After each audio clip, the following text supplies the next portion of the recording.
passe à présent aux fêtes de Noël. Eh bien, elles arrivent à grands pas. Peut-être que vous êtes à la maison, en famille, en train d'élaborer votre menu du réveillon, votre menu de Noël.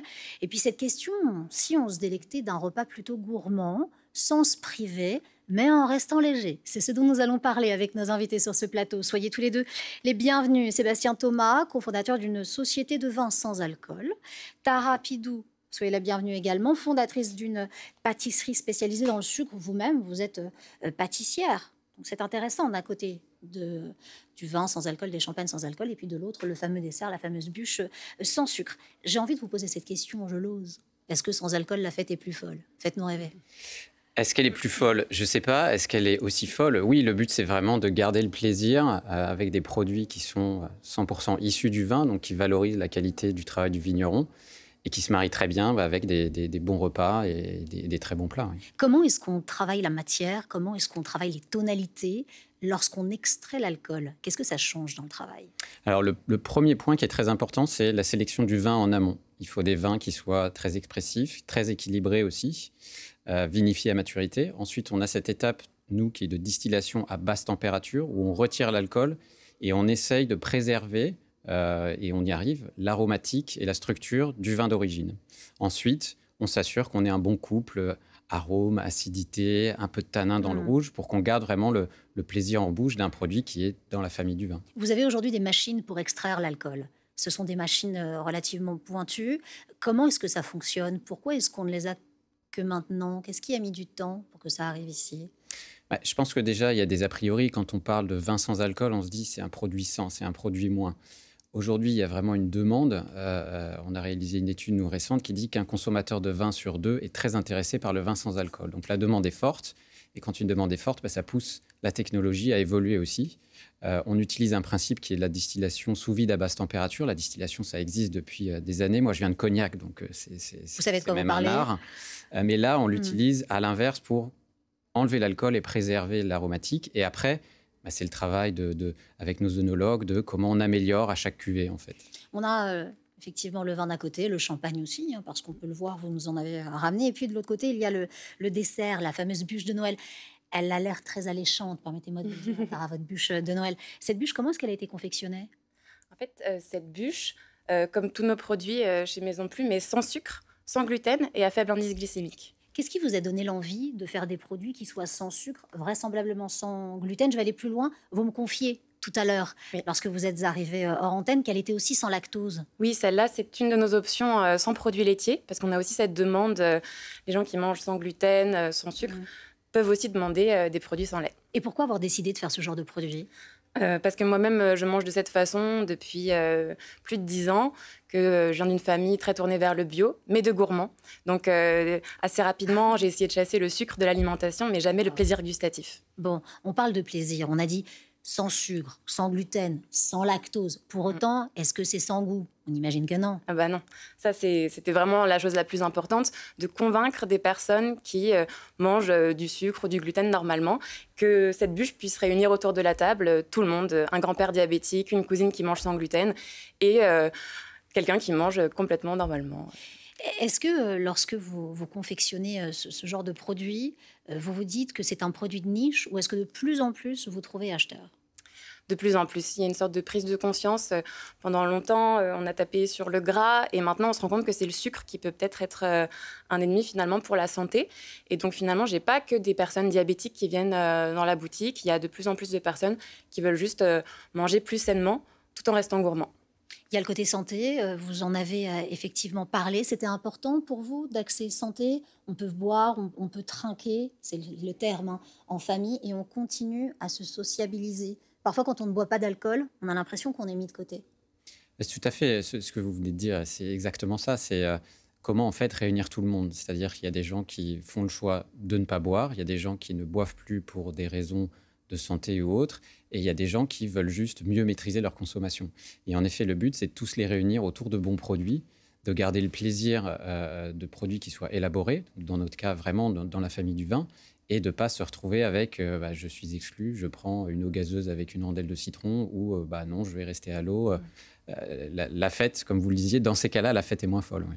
Oui, bien sûr. On enlève l'alcool, est-ce qu'on ajoute d'autres ingrédients? On sait que vous ne pouvez peut-être pas nous donner vos recettes phares, mais est-ce qu'on ajoute par exemple de l'acidité? Est-ce qu'on ajoute autre chose? C'est important lorsqu'on goûte un produit, le début de la langue, vraiment cette pointe, c'est le sucre. Le sucre, c'est l'alcool, c'est le sucre tout court aussi dans vos bûches. Qu'est-ce que tous les deux vous avez ajouté, retiré, pour qu'on garde en bouche cette impression sans alcool ou sans sucre?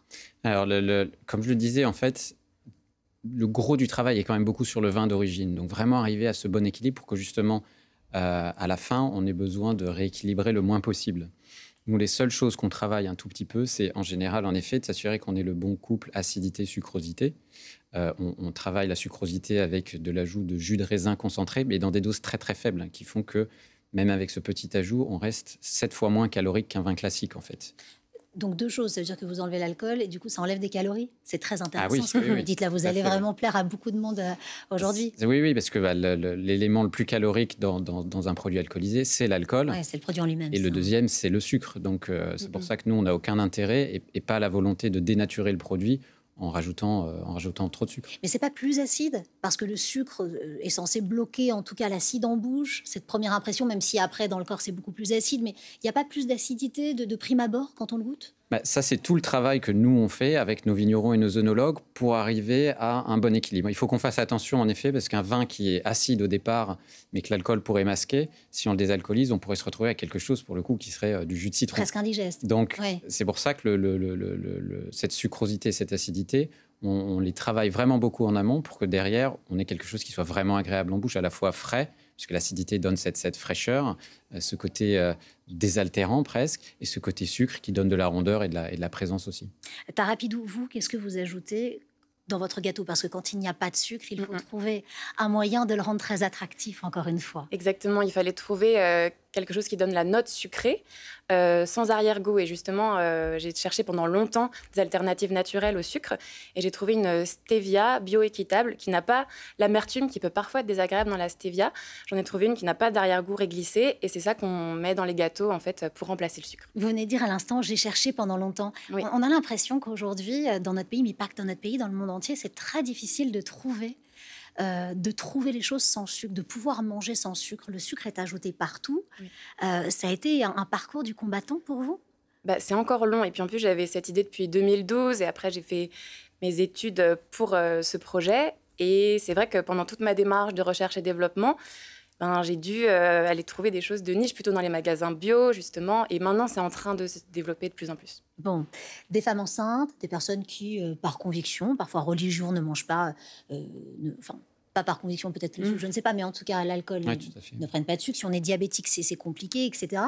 Est-ce que c'est lucratif? Je vous pose la question à tous les deux. Est-ce que c'est plus du tout une niche? Maintenant, on coche tous un peu des cases. Est-ce que vous êtes sur une route de succès qu'on vous souhaite par ailleurs? Je voulais juste rajouter un tout petit point qui est très vrai, c'est vraiment l'aromatique, en fait, la qualité du produit. Et nous, dans notre cas, parce que vous parliez du challenge, en effet, le challenge, il est vraiment sur arriver à préserver l'aromatique du produit et garder ce plaisir. Pour répondre à votre question... c'est lucratif? Oui, nous, Sébastien Thomas, le but, en effet, c'est de développer pour nous une marque, Moderato, pour que ça soit un emblème en fait dans cette catégorie, pour que les gens s'y retrouvent et que derrière on soit plusieurs aussi à développer cette catégorie, parce qu'il y a une demande, il y a de la place, et l'idée, oui, c'est vraiment de valoriser le produit. Vous êtes l'un des seuls aujourd'hui? Alors, il y a quelques acteurs, il y en a de plus en plus qui se posent la question, donc c'est vraiment en train de bouger. Ouais. Donc effectivement, il se passe quelque chose du côté de ce business-là. C'est pour ça qu'on est deux avec mon associé pour vraiment tout développer. Il y a des bars sans alcool qui poussent? Pardon? Il y a des bars sans alcool?